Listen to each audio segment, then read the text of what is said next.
বিচ্ছেদ বিচ্ছেদ শব্দটা একটা কষ্টদায়ক শব্দ। সম্মানিত ভিউয়ার্স, ওনাকে দেখা গেছে স্বামী স্ত্রীর মধ্যে বিচ্ছেদ হয়, বা প্রেমিক প্রেমিকার মধ্যে বিচ্ছেদ হয়, বা মা বাবার সাথে সন্তানের বিচ্ছেদ হয়।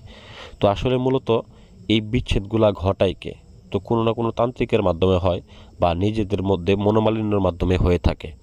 তো সম্মানিত ভিউয়ার্স, এছাড়াও দেখা গেছে অন্য আরেকটা কারণ হচ্ছে অন্য আরেকটা ব্যক্তি, তৃতীয় নাম্বার ব্যক্তি এসে তাদের মধ্যে প্রবেশ করলে দেখা গেছে তাদের বিচ্ছেদ হয়ে যায়, এবং ওই ব্যক্তিরা বাধা হয়ে দাঁড়ায়।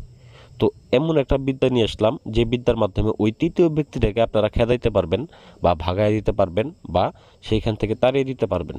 তো সেই একটা বিদ্যা নিয়ে আমি আপনাদের মাঝে হাজির হলাম, যে বিদ্যার মাধ্যমে দেখা গেছে আপনার স্বামীকে অন্য আর একটা নারী কেড়ে নিয়েছে, বা আপনার স্ত্রীকে অন্য আর একটা পুরুষ কেড়ে নিয়েছে, বা আপনার মা বাবাকে অন্য আর একটা লোক জব্দ করে রেখেছে, সেক্ষেত্রে তাদের মধ্যে ঝগড়া লাগানোর উপায়, বা তাদের মধ্যে বিচ্ছেদ ঘটানোর উপায়, একটা তদবির আমি আপনাদেরকে দিতেছি। আপনারা ভিডিওটা প্রথম থেকে শেষে, যে দুইটা জিনিস আপনাদের মুখ্য বিষয়, সেটা হচ্ছে নাম, দুই পক্ষের নাম। যে দুই পক্ষের মধ্যে আপনারা বিচ্ছেদ ঘটাবেন, অবশ্যই সেই দুই পক্ষের নাম লাগবে। নাম, বাবার নাম, মেয়ের ক্ষেত্রে মায়ের নাম, ছেলের ক্ষেত্রে বাবার নাম, এগুলা সংগ্রহ করে নেবেন, এক নাম্বার কথা।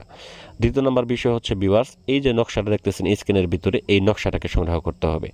তারপরে তৃতীয় নাম্বার বিষয় হচ্ছে আপনাদেরকে দুইটা পুতুল সংগ্রহ করতে হবে, দুইটা তাবিজ সংগ্রহ করতে হবে, এবং নিয়ম মাফিক যদি আপনি করতে চান, দুইটা নিয়মের মধ্যে প্রথম যে নিয়মটা, সেটা হচ্ছে আপনাদেরকে শুধুমাত্র লাল কলম নিতে হবে। সম্মানিত ভিউয়ার্স, লাল কলম নিয়ে সাদা কাগজের ভিতরে আপনারা এই নকশায় অঙ্কন করবেন লাল কালি দিয়ে। যারা অন্যান্য কোনো কিছু দিয়ে কাজ করতে পারেন না, বা সিঁদুর দিয়ে কাজ করতে পারেন না, ভয় পান, দোকান থেকে কিনতে ভয় পান, অনেক কবিরাজের কাছে গেছেন, কাজ করে দেয় না, অনেক আসনে গেছেন, অনেক টাকা পয়সা নষ্ট করছেন, কাজ হয় না, সেক্ষেত্রে আমি আপনাদেরকে এই সহজ নিয়মটা দিতেছি।